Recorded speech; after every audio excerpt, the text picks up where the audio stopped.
Hi, Madeline here from Sonic Bloom. Since Ableton have started releasing updates with major improvements, new features, what happens is that often the small improvements that still can make a big impact for your workflow kind of get overlooked very easily.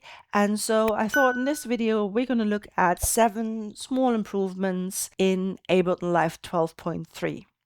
We got multi-clip editing quite a while ago, but what wasn't possible until now is that the command set 1.1.1 here can be used when you have multiple clips selected at once. So I've got 3 clips here, audio clips obviously, they're all warped and they also need to have the same length and the same warp markers for this to work.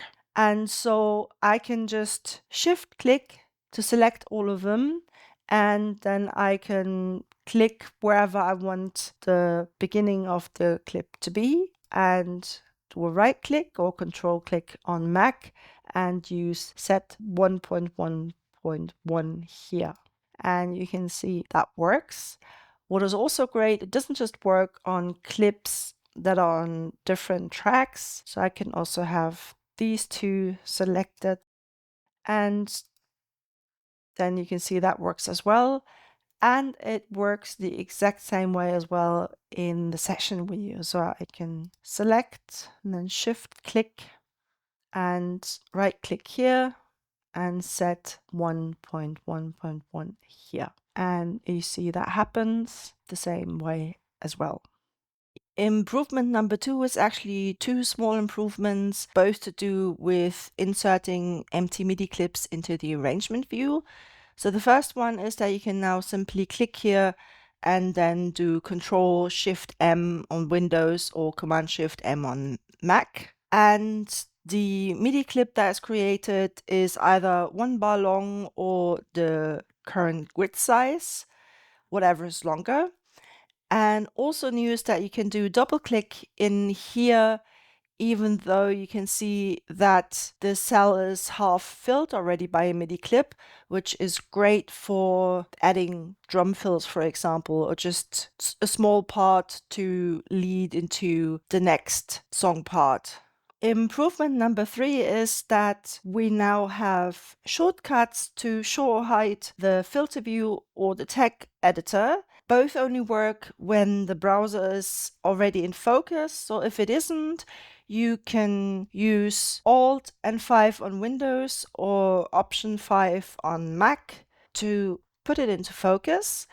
And then to, in this case, hide the filter view, you can do Control Alt and G on Windows or Command Option and G on Mac to now hide the filter view, and if you press it again to show it.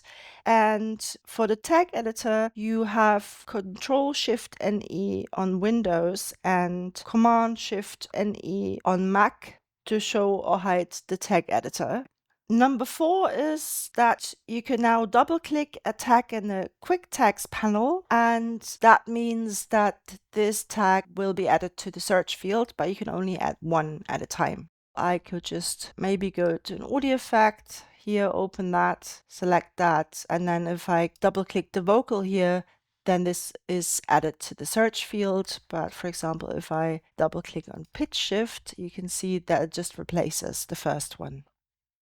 Number 5 is that there's now a context menu entry for these quick tags. So if I do a right click here on vocal, you see show vocal tag in editor, and that opens the tag editor and focuses it.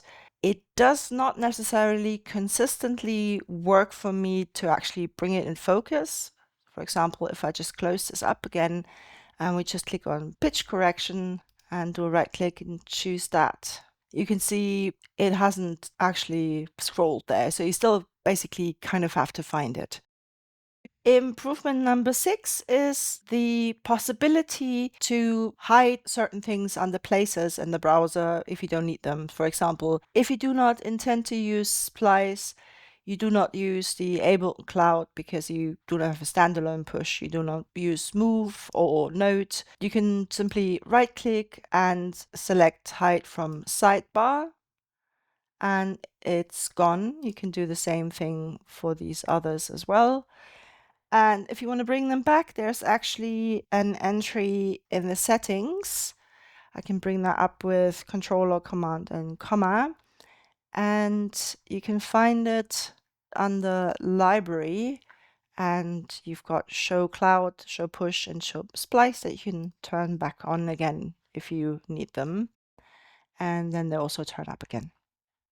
And last but not least, we've got improvement number 7, just for Windows users though. So if you're using the high quality stem separation and it's really slow for you on your Windows computer, then you could add this command to the Options.txt file. I'm actually going to link my tutorial on how this works and also a help file from Ableton. And so I can't show you because I'm on Mac, but if you're on Windows, I've heard from several people that the stem separation set to high quality was a lot faster with this Options.txt command for them. That's it. I hope you find this helpful. If you did, don't forget to like, share, and subscribe, and I'll see you next time. Until then.